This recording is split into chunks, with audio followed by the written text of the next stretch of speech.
de Prensa con Gustavo Alegret.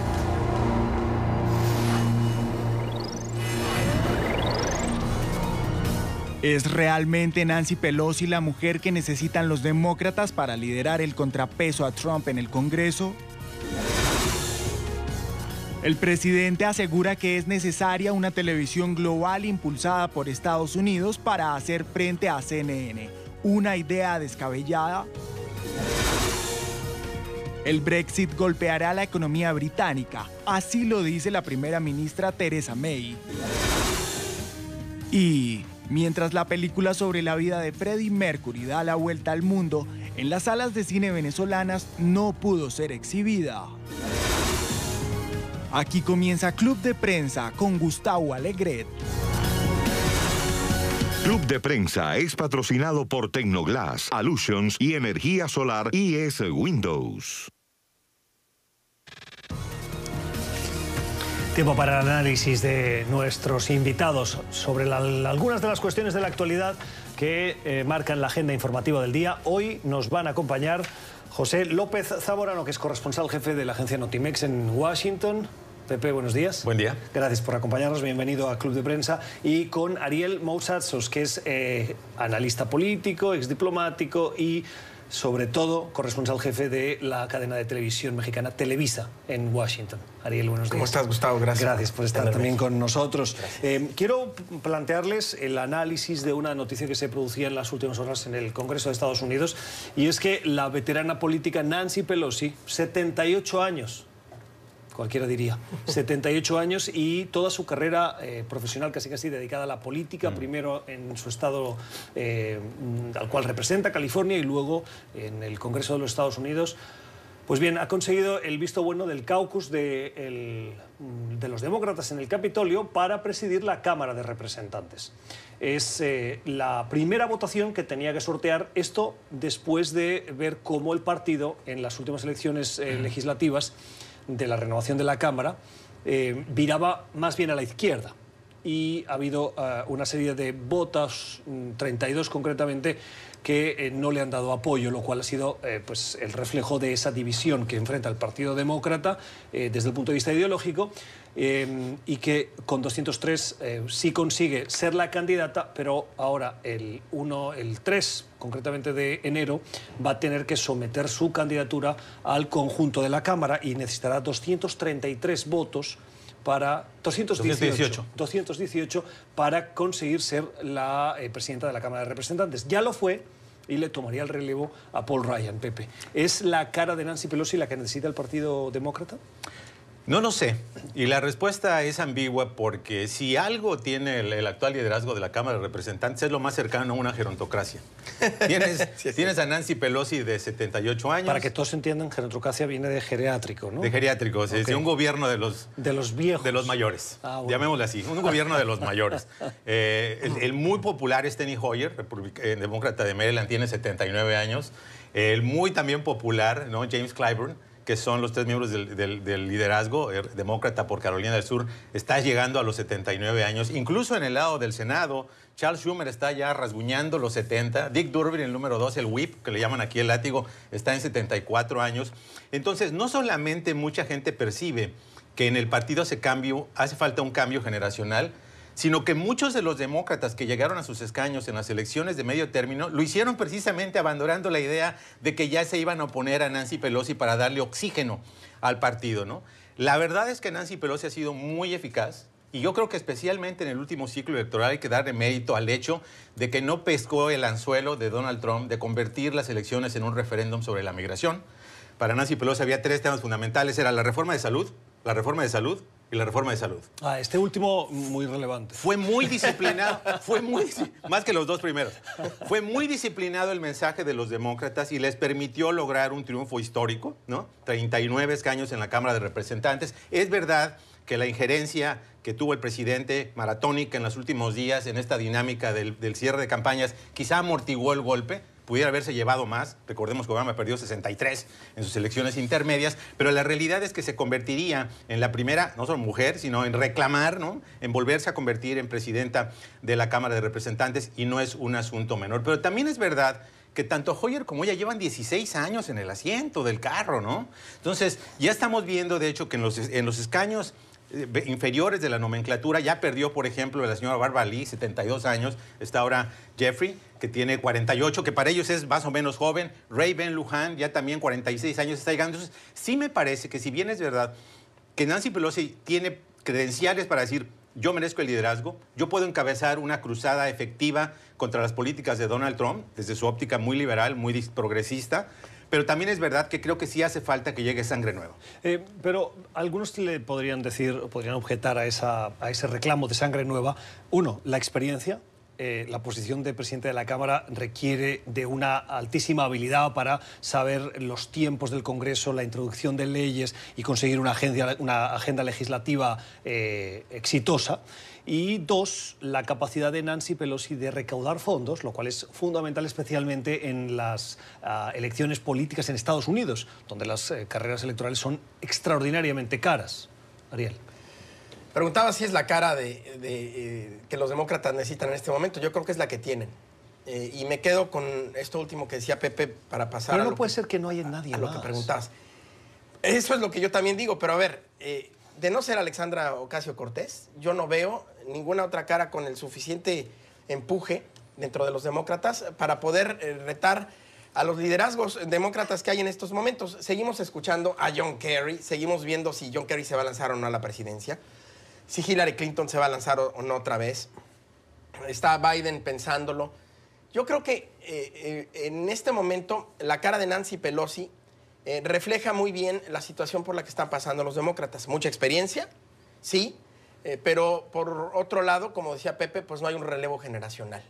Y eso es muy importante y más en un momento en el que Donald Trump parece no tener ninguna competencia al interior del Partido Republicano y necesitaría tener una competencia que logre emocionalmente mover a los electores en las elecciones del 2020, que logre oponérsele no solamente con los hechos, porque ya está visto que Donald Trump pues, ha llevado su narrativa pública no basándose en los hechos, sino en las emociones, en sus instintos, y tiene mucho éxito, por lo menos con su base electoral. Y entonces haría falta un liderazgo que mueva también emociones, que no sea un liderazgo solamente basado en estos hechos. Y en ese sentido, el liderazgo de Nancy Pelosi no es así. Yo creo que hay que tener mucho reconocimiento por lo que Nancy Pelosi ha hecho. Ha sido, me atrevería a decir, de las mejores Speakers of the House o líderes de la Cámara de Representantes, pero su momento ya pasó, no solamente por su estado físico personal, ni por el momento político, sino sobre todo porque es en este momento imperativo renovar al Partido Demócrata en términos de sus liderazgos, y eso empieza pues por la líder en el Congreso. Que no te escuche Dianne Feinstein, que se acaba de reelegir con 85 años de edad. Pues sí, pues igualmente. ¿Te acuerdas de Strom Thurmond? Dejó el claro, Senado a los 96 años. Claro. Pero sí hay un hecho importante que tiene que ver, creo yo, con el tema demográfico y político, ¿no? Si el Partido Demócrata quiere oxigenarse, que llegue sangre nueva, es importante porque la generación de 18 a 29 años, que típicamente es la que menos participa en los procesos electorales, puede ser un segmento clave del electorado para las próximas elecciones presidenciales del 2020. Y lo segundo es que es verdad que muchos han criticado que el liderazgo, el típico liderazgo interno de Nancy Pelosi ha sido un poco insular. Como que gobierna con su pequeño grupo de colaboradores, con Hoyer, con Clyburn, y no les da pelota a los demás. Y o la apoyas o te callas. Pero entonces, probablemente una solución salomónica sería, bueno, ok, se preserve el liderazgo de Nancy Pelosi, todavía tiene que convencer por lo menos a 15 de los 32 rebeldes para llegar al número de 200. Pero fíjate cómo en los últimos días ella ha tenido la capacidad de ir negociando. Y voces que incluso habían firmado una famosa carta que creo que eran 17 congresistas que por escrito se habían comprometido a votar no, algunos de ellos se desdijeron. No, a eso iba justamente, precisamente porque está mostrando esa capacidad. Una solución salomónica sería, ok, negocia, preserve el liderazgo, pero al mismo tiempo le da un papel más importante a los de nuevo ingreso, a los jóvenes, en la importante distribución de los liderazgos en los comités de la Cámara de Representantes. Eso podría ser una manera de negociar una salida. Brevemente. Nadie le niega la maña ni la experiencia. O sea, el problema es precisamente esa renovación de liderazgos. Rápidamente, hacia el 2050, este país va a tener una mayoría de latinos en todos los estados. Ya comenzó en 2014 con California y con Arizona. Entonces, están creciendo los jóvenes, están creciendo el número de latinos y no se sienten identificados con los liderazgos demócratas. Así es como se les van a oponer a los republicanos, así es como van a tratar de motivar a los electores para que salgan a votar. El meollo del asunto en las elecciones en Estados Unidos ya no es de afinidad electoral. El meollo del asunto es de entusiasmo. Aquí la elección la perdió Hillary Clinton precisamente porque los demócratas no salieron a votar. Tan entusiastas como los republicanos, que sí salieron y entonces terminaron, pues sí, ganando el voto popular por California y otros estados, pero no en realidad ganando el colegio electoral. El meollo del asunto es convencer a la gente que salga a votar. La historia fue muy distinta en estas elecciones de medio término. Vamos a ver si en las de 2020, con un liderazgo como Nancy Pelosi, es así. Y muy breve, porque hay que darle algo de apoyo a Nancy Pelosi. Vamos, también es verdad que la vejez no necesariamente es cronológica. Yo creo que aquí también estamos hablando de las ideas. Cierto. En la medida que una persona madura, veterana, experta como Nancy Pelosi recoja los temas, las ideas, los procedimientos de la sangre nueva que viene al partido, yo creo que eso puede de alguna manera ayudar a los demócratas. Vamos a cambiar de asunto. Seguro que este nos va a traer más reflexiones en futuros clubs de prensa. Lo que quiero que nos fijemos ahora es en la decisión del gobierno en funciones de México, el que lidera Enrique Peña Nieto. Saben que hoy es su último día, porque mañana es la... Mañana es su último día, el 1 de diciembre. Toma posesión Andrés Manuel López Obrador y Enrique Peña Nieto quedará libre. En una de sus últimas decisiones ha decidido otorgarle la Orden Mexicana del Águila Azteca, que es una de las condecoraciones civiles más relevantes de México, a Jared Kushner, que es el yerno del presidente Trump, figura que se ha destacado por trabajar de una manera silenciosa a favor de la resolución de la renovación del Tratado de Libre Comercio de América del Norte, hoy llamado ya el Tratado de Estados Unidos, México y Canadá. Quiero preguntarles a los dos mexicanos qué importancia tiene esta condecoración, que yo la describo como una de las más importantes que el gobierno puede entregar de manera civil a una persona, y el análisis que hacen de este reconocimiento, sobre todo teniendo en cuenta la retórica que hemos visto del primero candidato y luego presidente Donald Trump. Ariel. A ver, primero hay que decir que esta es la condecoración más importante que se le otorga solamente a extranjeros en México. Que hay diferentes grados de condecoración, puede ser una condecoración simplemente en primer grado, o puede ser banda, en fin. Aquí lo importante también es que, desde mi punto de vista, la condecoración ha venido devaluándose en el tiempo. Se le ha venido entregando con mucha mayor frecuencia y a personas de no la estatura, a las que no tienen la estatura a las que se les venía entregando. Por ejemplo, se le ha entregado a Nelson Mandela. Estás hablando de una condecoración que se le ha entregado a personas de talla mundial, con una importancia histórica indiscutible. Y luego tenemos a Jared Kushner. Jared Kushner es el yerno, el asesor y una pieza clave de un gobierno que ha insultado a México, que nos ha llamado violadores, que nos ha llamado criminales, y que ha, digamos, puesto en práctica políticas contrarias a México y que nos ha mantenido en la narrativa negativa. Eso por un lado. Por el otro lado, es cierto que hay que reconocer que la amistad del canciller Videgaray y también el rol del señor Kushner a través de ella, pero no solamente, fue instrumental en lograr un acuerdo en los momentos de mayor tensión o más difíciles del Tratado de Libre Comercio. Pero yo no estoy seguro de que darle una condecoración de la Orden del Águila Azteca sea la manera de agradecerle ese papel necesariamente. Me parece que está fuera de lugar. Yo no creo que el señor la merezca por la labor en las negociaciones del Tratado de Libre Comercio, y sobre todo teniendo en cuenta también el contexto del gobierno al que representa. A mí sí me parece que es un exceso que no se le debería dar, y que en todo caso, si se le va a dar, pues que se la den en el menor grado posible, ¿no? Sí, bueno, no hay que olvidar que el águila azteca es el símbolo de México. Está estampado en la bandera, en el lábaro patrio mexicano, y tiene un simbolismo muy especial para los mexicanos, y especialmente esta condecoración del águila azteca. Pero ¿por qué es incomprensible, digamos? Por usar una palabra suave, incomprensible la razón. Porque si exceptuamos el escándalo de la Casa Blanca, la estafa maestra, el caso de Brecht, la corrupción de los gobernadores del PRI y los tropiezos de la investigación de Ayotzinapa, que justamente esta semana cumple 4 años, probablemente el episodio más controvertido del actual gobierno mexicano fue la invitación de Donald Trump a México en plena campaña electoral. Siendo candidato todavía. Siendo candidato presidencial, porque se le dio una estatura de estadista, con el escenario magnífico de los pinos, micrófono, toda la parafernalia, etcétera, cuando el señor, un neófito de la política, había construido su identidad política sobre la base de la propagación, diseminación y perpetuación de mentiras, falsedades y prejuicios contra los mexicanos. Nos convirtió básicamente en el chivo expiatorio de los problemas de Estados Unidos de una manera totalmente falsa y con deshonestidad intelectual. Entonces, haberlo invitado a la campaña provocó en su momento una marea política, porque precisamente le costó el puesto al asesor, al entonces canciller mexicano, o no era canciller todavía. A la entonces canciller, ¿no? A Claudia Ruiz Massieu. Exactamente, porque fue promovido por el señor Luis Videgaray, que era secretario, perdón, era secretario de Hacienda. Entonces, el hecho de que el señor Trump haya continuado haciendo estos ataques y el hecho de que tenga tan baja popularidad en México hace muy controvertido que se le dé a una persona que es vista como muy cercana a él. A diferencia de Ariel, yo no voy a disputar si el señor se lo merece o no se lo merece, porque es un criterio subjetivo. Eventualmente alguien podría decir que su papel fue tan significativo para la ratificación y aprobación y negociación del Tratado de Libre Comercio en la versión 2, que bueno, es un tema tan importante, porque de alguna manera el que se haya negociado le está dando a México un nivel de certidumbre y de estabilidad que de otra manera probablemente no existiría. ¿Puede que haya cosas que no sepamos, Pepe?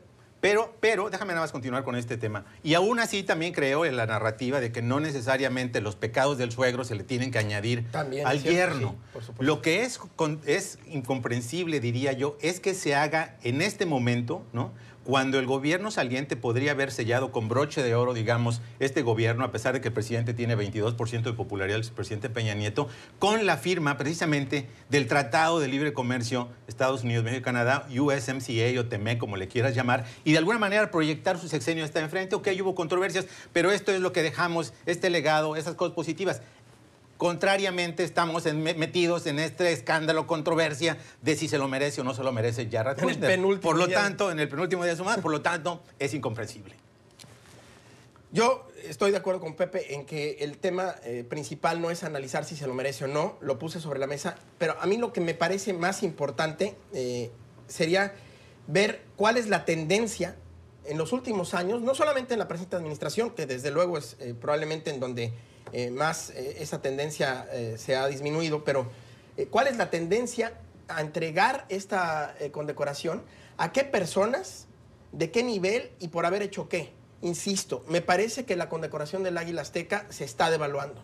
Pero y eso es grave, porque es la condecoración más importante que tenemos. Decía Pepe, es el símbolo del país. También tiene diversos grados, ¿no? Esto de entregárselo en grado de banda, pues es el segundo grado en importancia. Yo no estoy seguro de que deba ser en ese grado y de que se deba devaluar. Por supuesto, tampoco estoy diciendo que se le debe entregar solamente a personas de estatura mundial, porque entonces pues le entregaremos cada 10 años, si acaso.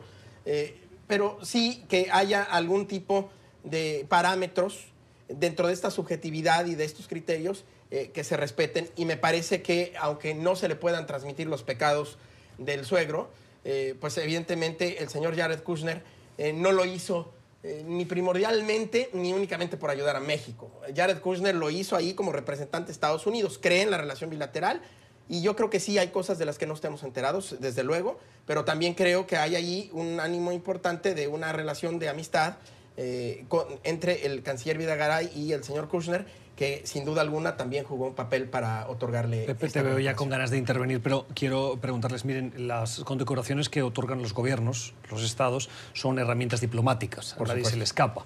Y lo que intentan es construir o afianzar unas relaciones de amistad o de buena voluntad o de buen vecindaje con el objetivo de conseguir un mayor beneficio para la nación, para el país. La decisión de Enrique Peña Nieto probablemente la puede tomar ya de salida sabiendo que puede crear controversia, pero deja un legado de cimentación de amistad o que contribuye a esa relación de amistad de Jared Kushner con el gobierno de México para que el siguiente gobierno tome ese testigo. Bueno, la dinámica ha cambiado. Es verdad que Jared Kushner, durante un periodo importante de la relación con México, especialmente antes de que llegara Mike Pompeo al Departamento de Estado, se había prácticamente convertido en uno de los elementos claves en esa relación bilateral. Lo vimos cada vez que había una negociación en la representación comercial de la Casa Blanca, cuando venían funcionarios mexicanos al Departamento de Estado. En esa reunión estaba presente. Se dice que Jared Kushner le abrió la puerta al canciller mexicano Luis Videgaray para que justamente estuviera en la Casa Blanca. Yo no dudo que es un papel importante. Yo recuerdo, por ejemplo, en la negociación inicial del Tratado de Libre Comercio, Robert Selig, que después sería el presidente del Banco Mundial, a mí me lo dijo el embajador, en su momento fue importantísimo, porque sin su presencia en ese momento no se hubieran destrabado temas importantes. Y estoy seguro que probablemente Jared Kushner pudo haber jugado potencialmente un papel importante. El tema es de dónde viene, ¿no? El contexto en el que se está dando, el hecho de que el señor Trump continúe insistiendo y que probablemente, y yo no lo quiero criticar en ese sentido, probablemente ya no hemos escuchado a Jared Kushner distanciarse en ese sentido de las cosas que ha dicho el presidente. Entonces, yo creo que todos esos elementos se combinan para crear toda esta atmósfera de crítica que ha habido en México. La opinión de los analistas que hoy nos acompañan. Vamos a hacer una primera pausa en Club de Prensa para volver con otras cuestiones de la actualidad.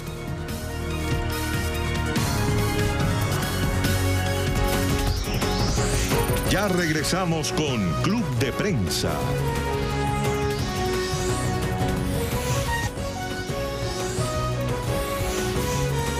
Continuamos con Club de Prensa. Seguimos en el análisis de nuestros invitados hoy sobre cuestiones de actualidad. Cuestión que se produce hace pocos minutos, esta mañana. Una noticia saltaba en Nueva York. El ex abogado del presidente Trump, Michael Cohen, se ha presentado ante una corte para declararse culpable de haber mentido al Congreso sobre dos cuestiones que están vinculadas. Una, el caso de la presunta injerencia rusa en las elecciones del 2016, y dos, en los detalles de lo que fueron conversaciones para un proyecto de construir una torre Trump en Moscú. Y mintió, de acuerdo a las diversas fuentes que se van conociendo, sobre el alcance y la duración y la participación en el proyecto. ¿Qué nos dice eso, Pepe? La caja de Pandora se está abriendo, ¿no? Lo que todos anticipábamos, esta profunda, exhaustiva y prolongada investigación del fiscal especial Robert Mueller le está sacando a la luz muchas de las cosas que solo se presumía su existencia. Es un hecho muy importante porque se asumía que el señor Michael Cohen durante mucho tiempo iba a básicamente ser el blindaje del señor Donald Trump. El presidente le tenía toda su confianza en el mundo empresarial, le dio a conocer secretos que probablemente con nadie más compartía, manejó, ya sabemos, los pagos extralegales que se le dieron a estas señoras que tuvieron una relación extramarital con el presidente, y el hecho de que se esté convirtiendo propiamente en un testigo, en un informante de la investigación especial, es por supuesto un elemento muy dañino para el presidente, lo cual explica este estado de efervescencia que se percibe en la Casa Blanca, en el sentido del presidente cada vez se ve mucho más angustiado por lo que está haciendo Robert Mueller, por la posibilidad de que ese encauzamiento se venga a dar. Haya una acusación también previa ya de que el señor Manafort, Paul Manafort, que fue jefe de la campaña de Trump, también le mintió a los investigadores federales. El propio presidente por primera vez sacó la posibilidad esta misma semana de que no está descartado un posible perdón al señor Manafort, que son señales, ¿no? Vasos comunicantes públicos en el sentido de que no inculparlo puede tenerle beneficios legales de largo plazo. Pero específicamente el señor Michael Cohen me parece que es muy importante porque yo creo que el señor Cohen tiene las llaves del reino y esto puede ser absolutamente perjudicial para el presidente, especialmente en la construcción de un posible caso de obstrucción de la justicia o de colusión con Rusia para la injerencia en las elecciones. Pero cuando uno va a una corte a decir que ha mentido, ¿lo hace con qué objetivo? Porque o tiene una motivación para hacerlo. En general podríamos decir que todo el mundo tenemos motivaciones cuando hacemos las cosas, cuando tomamos una decisión, cuando decidimos tomar esto y no esto. En este caso, ¿qué le lleva a, en este caso, Michael Cohen, a ir a una corte a decir, oiga, sí, yo mentí? Eso es muy interesante.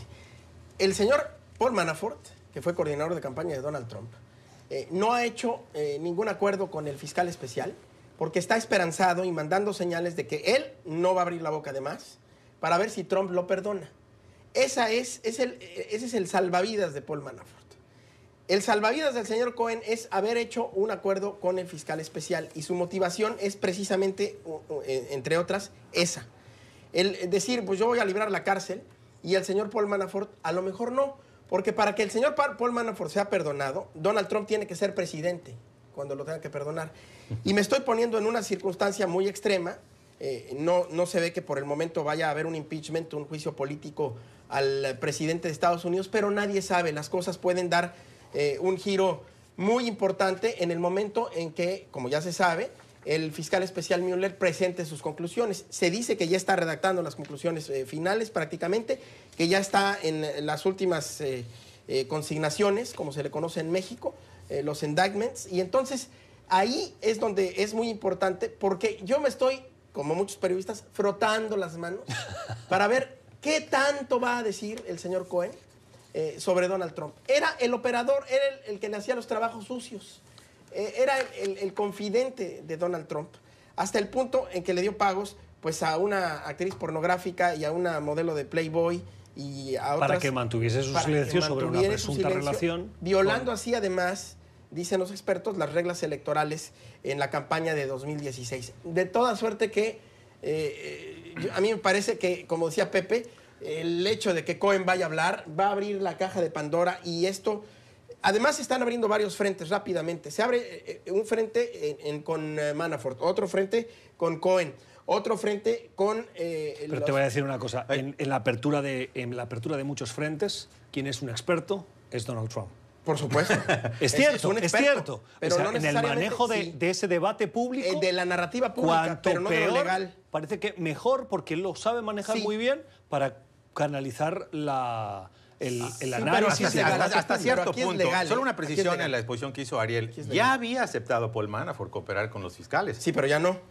El hecho es que se desentienden los fiscales porque dicen que están mintiendo, que les está proveyendo información. Y ahora sabemos que aparentemente fue parte de una estrategia. Correcto. De decir que cooperan para saber cuál es el curso de la investigación. Y ahora sabemos que los abogados de Paul Manafort le estaban pasando línea a Rudolph Giuliani, que es otro de los miembros importantes del equipo asesor de Donald Trump. Otro ángulo que a mí me parece importante y que no podemos conocer y que probablemente sea la madeja. Antes de esto, para que todos nos entiendan, cuando dicen pasar información, la información fundamental que puede pasar a alguien que está cooperando, no es el alcance de la investigación porque no tiene acceso a los documentos, pero sí el tipo de preguntas que le están haciendo, lo cual eso da pistas, y al tener las preguntas sí puedes hablar con el abogado del implicado, en este caso del presidente Trump, Rudy Giuliani, y ofrecerle el marco sobre el que se están centrando las pesquisas. Y también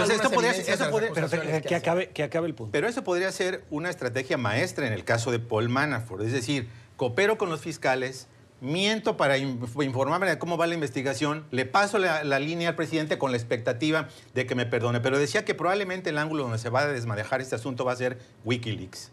Creo que las evidencias recientes apuntan en el sentido de que miembros informales o formales de la campaña de Trump tuvieron contacto directo con Julian Assange. Se habla incluso de esta reunión del propio Paul Manafort con Assange en la embajada de Ecuador. Que no está comprobado todavía. Pero fíjense que estas noticias llaman mucho la atención, y al día siguiente ya nadie habla de ellas y no hay una prueba. Es informaciones que tiene The Guardian. No es que las noticias pierdan valor intrínseco, es que el presidente Donald Trump genera una cantidad infinita de cortinas de humo. Por ejemplo, cuando estuvo en problema en esto, dio entrevistas a todo mundo, le dio entrevistas a políticos, le dio entrevistas a otros medios de comunicación. Además hay otra cosa. Porque genera cortinas de humo. Pero es importante darse cuenta precisamente que cuando estamos viendo la proliferación de cortinas de humo es precisamente porque hay la percepción de riesgo en la Casa Blanca. Absolutamente, pero además hay una cosa más.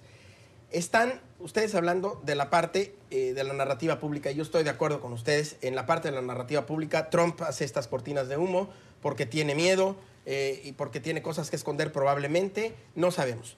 Pero las noticias no se mueren ni se quedan ahí. Se quedan ahí como noticias, digamos, en el momento informativo. Pero en la investigación del fiscal especial, esas noticias ahí están. Se hayan sido filtradas por alguien de la fiscalía o no, se hayan enterado por terceras personas o no, los periodistas que sacan eso. El hecho es que cuando el fiscal especial saque su investigación, todo lo que sea relevante y de lo que se ha enterado va a estar ahí y va a estar considerado. Y eso es lo importante. Pero hay una carta bajo la manga que tiene, una carta bajo la manga que tiene Donald Trump.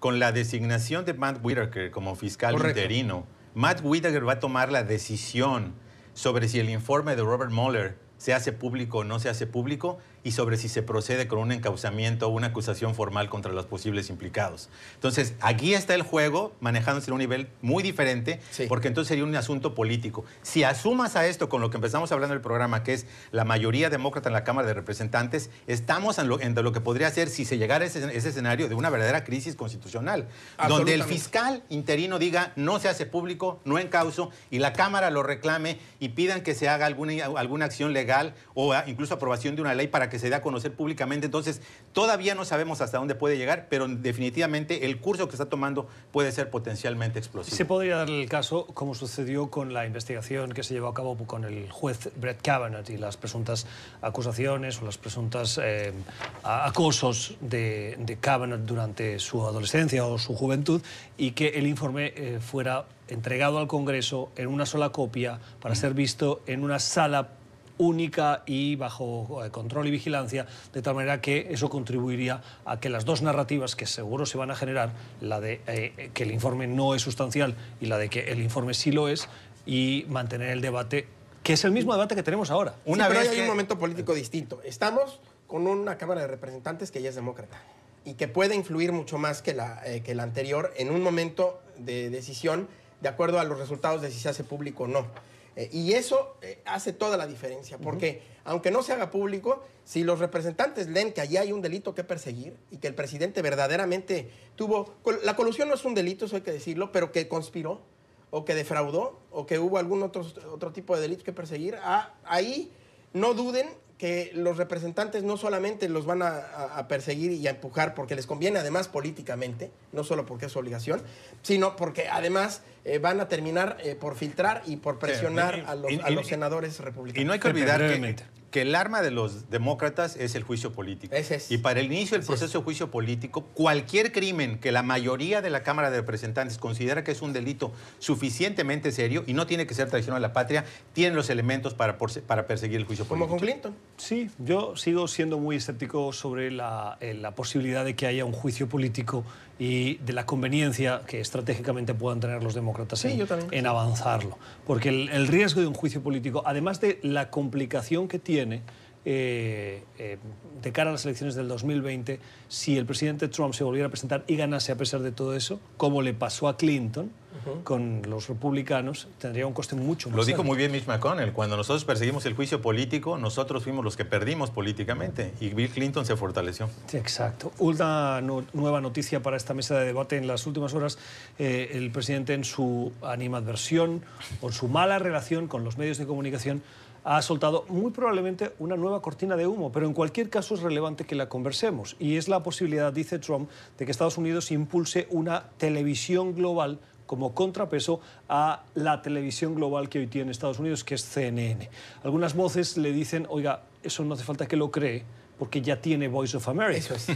Pero Eso es. El mero hecho de que sugiera que el gobierno cree una televisión para hacerle la competencia a una empresa privada, ¿qué nos dice?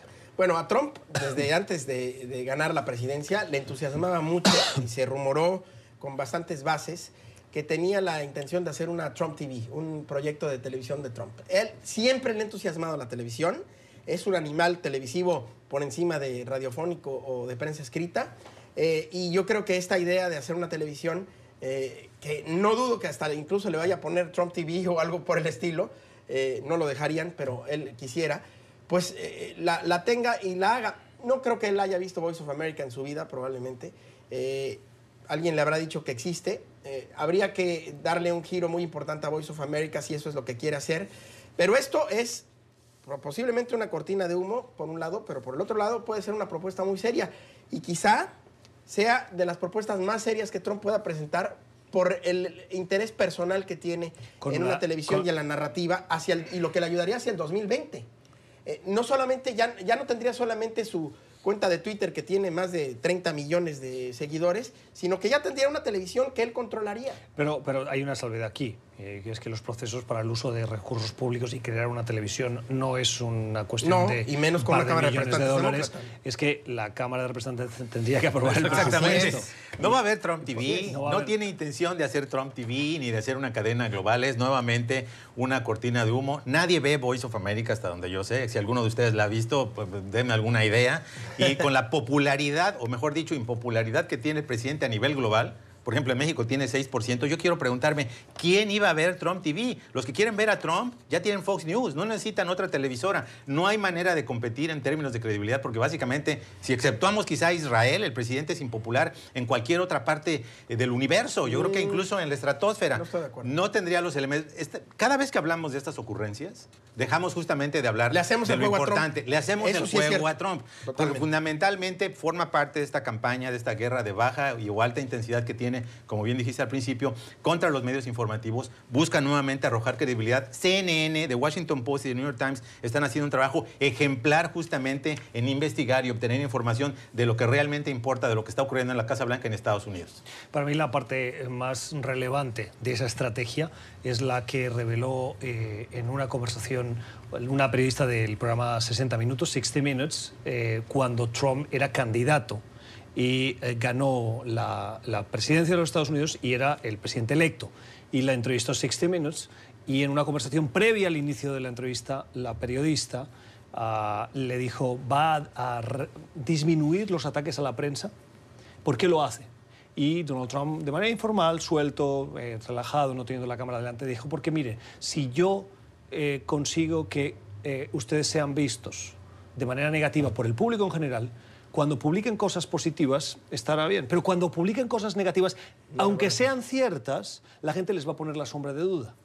Eso, cada vez que hemos visto determinados comportamientos o declaraciones o mensajes de Twitter, vuelve a mi memoria una y otra vez. Así es. Como parte de esa estrategia del Pero además presidente. eso es gravísimo.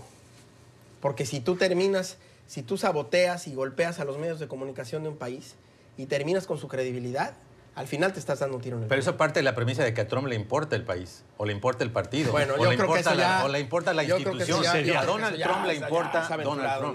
¿no? Eso Sí, sería Donald Trump. Sí, le Y importa ya. Donald Trump, pero yo creo que también le importa Estados Unidos.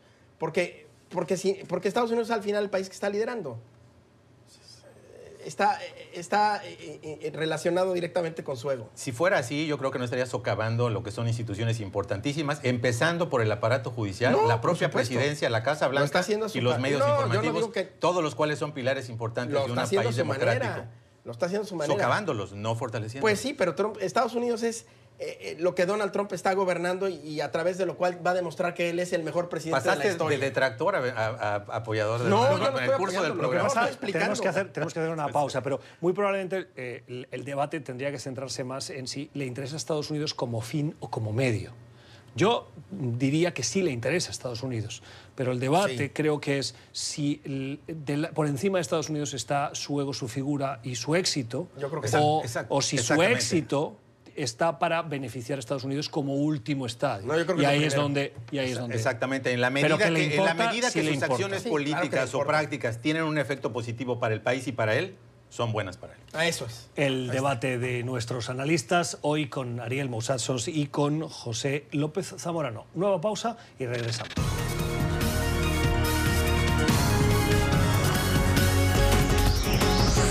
Ya regresamos con Club de Prensa.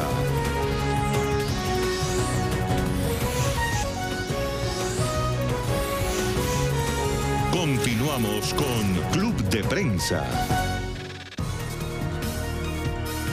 Seguimos en nuestra mesa de trabajo, una mesa que nos lleva ahora al Reino Unido. La premier británica Theresa May lleva días sudando tinta, si se puede decir así, para que el acuerdo que ha alcanzado con los 27 miembros de la Unión Europea tenga ahora el visto bueno de los británicos, particularmente del Parlamento. Pero en las últimas horas ha habido un informe que, pues, en el fondo le acaba dando la razón de la necesidad de que haya un acuerdo o una salida ordenada. Dice el Banco de Inglaterra en un reciente informe que la salida desordenada, lo que se conoce como un Brexit duro, podría causar daños económicos superiores al de la reciente crisis financiera la del 2008, con una reducción del Producto Interior Bruto de hasta el 8%. Y que podría bajar hasta un 30% el precio de la vivienda y que la inflación podría dispararse hasta el 6,5%. Datos que, vistos sobre el papel, la verdad, son alarmantes, Ariel. Cuando el Brexit empezó y se votó a favor y todo el mundo estaba en esta suerte de fiebre de pues se van a separar y esto no tiene vuelta de hoja, yo siempre dije en análisis en NTN 24, en ese entonces, que el Brexit me parecía que no iba a concluirse. Hoy no estoy tan seguro, pero desde luego le sigo dando amplias posibilidades al Brexit de que no se concluya, por una sola razón. Más allá de lo que podamos discutir, más allá de los puntos de vista, más allá de cualquier análisis, hay una cosa que es un hecho. No hay manera de que los británicos obtengan un mejor arreglo fuera de Europa que como parte de Europa. Eso es imposible. No va a ocurrir. Porque Europa no te puede dar un mejor arreglo que si estás con ellos. Es ilógico. Eso es motivar a todos los demás países a que salgan de la Unión Europea. Entonces, como eso no va a pasar, pues los británicos se van a tener que comer el sapo del tamaño que termine siendo del costo que representa salirse de Europa. Y en esas estamos. En las últimas horas entrevistamos aquí en NTN 24 al responsable en jefe del buró del periódico The Guardian en Estados Unidos. Hay que decir, para poner toda la información sobre la mesa, que The Guardian ha sido muy crítico con el proceso del Brexit. Es un periódico que en sus editoriales se ha mostrado contrario. Y nos decía que nos explicaba los motivos, el porqué, la campaña de desinformación, la desilusión al margen de la desinformación, la desilusión que para muchos británicos ha tenido el proceso de pertenencia a la Unión Europea. Pero en cualquier caso, nos llamaba la atención la posibilidad, decía, de que crece cada vez más, aun siendo hoy aún no todavía minoritario, haya un segundo referéndum para poner sobre la mesa y revertir todo lo que estamos viendo, que quedaría en papel mojado. Es verdad, yo creo que es sumamente importante y esto demuestra y confirma muchas veces que la población desafortunadamente asume muchas de las propuestas o iniciativas políticas sobre una base emocional y no necesariamente sobre una base racional, ¿no? Absolutamente. Cuando escuchamos el debate del Brexit, el debate era sobre el nacionalismo y las fronteras nacionales y la usurpación de la soberanía por autoridades centrales que no entren los migrantes a robar los trabajos, que no entren los migrantes, etcétera. Una campaña entre el miedo y el nacionalismo y el nativismo y la xenofobia y la identidad racial y cultural. Exactamente. Pasó también en Cataluña en gran medida. Entonces, cuando se toman las decisiones y se empieza a ver que el impacto no fue lo que los promotores decían, entonces la gente se toma un respiro, se dan cuenta de los análisis tan drásticos, ¿no?, que ocurriría si se consume el Brexit, que yo creo que es oportuno que se tomara un curso de acción diferente. Sin embargo, me parece que es importante que se concluya y se continúe sobre la base de los propios mecanismos que establece el proceso democrático. De la misma medida que el Brexit ahorita es la decisión soberana de una mayoría, si hay una decisión de que se haya un nuevo referendo, se tiene que seguir sobre los procesos democráticos, de tal manera que se vea que la salida, si es la que escoge el pueblo británico, es una salida legítima. Un matiz. Por conocimiento de causa, en el tema catalán no hubo un referéndum, porque no hubo un referéndum pactado. Sí hubo campañas de información, algunas de desinformación, pero a diferencia de la cuestión británica, donde sí hubo un referéndum, igual que en el tema escocés, también hubo un referéndum pactado. En el caso Me catalán, refería especialmente a que cuando los promotores de la independencia decían las empresas no se van a ir, etcétera. Lo que empezamos a ver cuando el proceso estaba prosiguiendo es que precisamente estaba generando el efecto inverso. Bueno, eso abre un debate profundo. Un nuevo debate. Sí, un nuevo y debate. rápidamente, sí, me parece importante que si va a haber un segundo referéndum se dé a través, como dice Pepe, de los procesos democráticos, de los procedimientos que se han venido estableciendo para ello. Pero antes del referéndum, del segundo referéndum, ya hay una votación que hasta donde checo, porque diario cambian las cosas con el Brexit, pero hasta donde chequé, la última vez que fue ayer o antier, va a haber un voto en el Congreso, en el Parlamento británico, ¿no? En la Cámara de los Comunes, que es importante. Y ese voto es fundamental, porque hoy la composición del Parlamento no es la misma que cuando hicieron el Brexit, 1. Y 2, ahí es donde pueden decir, pues no, votamos por no aceptar el acuerdo de Brexit. Y si votan por no aceptar el acuerdo de Brexit, pueden suceder dos cosas. Que se quede el Brexit estancado y nunca se haga porque no lo aceptaron y no proponen nada en su, No, eso no puede pasar. en su lugar. Lo que habría es una salida desordenada y es lo que el Banco de Inglaterra está advirtiendo cuyas consecuencias serían devastadoras. A eso voy. La segunda es que digan, pues no lo aceptamos, pero ya está firmada la salida, haya una salida desordenada y entonces las consecuencias no tengan ni comparación con un mal acuerdo. Yo creo que aquí habría que tener en cuenta que los políticos serios en Reino Unido están viendo la manera de abrir una tercera opción que es oportuna y que es o lo del referéndum o estudiar verdaderamente otra manera legal para no hacer un Brexit. Lo que pasa es que me da la impresión de que las tradiciones democráticas británicas son muy serias. Sí, son. Quiero decir, Como muchas otras cosas. en algún país de América Latina se hizo referéndum sobre un proceso de paz, Sí. se votó, salió en contra y el entonces presidente se vio en el desaguisado de ver cómo arreglo esto y el arreglo fue peor porque lo que lanzó un mensaje a la ciudadanía es, De que no oiga, importa. su voto no vale Sí. para nada, porque esto lo vamos a hacer igual. Sí, le maquillamos un poco. El Reino Unido no aceptaría ese escenario en el que han votado salir y el Parlamento arregla algo. No. No, eso sería impensable en el Reino Unido. En la parte del Parlamento sería impensable, O sea, efectivamente. el Parlamento Pero antes aprobaría un segundo referéndum para decirle, Ah, le eso. devuelvo al pueblo la voz después a de eso toda la voy. información que ahora Una vez tiene. que el Parlamento dice no, yo no voy al Brexit, ahí tendrían que aprobar un segundo referéndum para legitimarlo en términos democráticos. ¿Se imagina la cantidad de plata en publicidad e información que habría en esa campaña? ¿De los detractores De todos y de lados. los partidarios? Sí, sin duda alguna, pero yo creo que sería probablemente menor que la que hubo en la primera campaña, por una razón. Y esto estuvo comprobado. Después de haber votado por el Brexit, la palabra más buscada por los Fue Brexit. ciudadanos fue Unión Europea. ¿Y qué implicaba la salida de Brexit? Y el segundo lugar fue Brexit. O sea, Wow. no sabían ni qué era Unión Europea, ni qué era Brexit. Votaron y luego cuando se dieron cuenta de que salieron de la Unión Europea se fueron a Google, y esto es un hecho comprobado, que se dio a conocer en las primeras horas después del resultado del referéndum, que se pusieron a ver de qué se habían salido y qué significaba el Brexit. Tengo que Entonces, hacer- quién sabe si eso volvería a votarse como... Tengo que hacer una pausa muy breve, por favor. No, básicamente, pero la ventaja es que los procesos democráticos están intactos y me parece que la manera en que está procediendo la señora May Sí, de alguna sí, manera sí. es una manera muy responsable de decir, yo acato la voluntad popular, estamos viendo esta realidad, si el proceso democrático, el debate político, etcétera, nos conduce a un referendo, bueno, pues que se lleve a cabo. A ver si nos la quitan. Esa, A ver si me lo esa es una de las cosas que a mí más me fascina de la tradición anglosajona y es que la gente va a servir a la política, sirve, si hace y consigue lo que busca, pues éxito, si no, se retira y se devuelve al Sí, sector a mí me privado. encanta el sistema político Eso es inglés. fascinante. Nueva pausa para volver en la recta final de nuestro club de prensa de hoy. Ya regresamos con Club de Prensa.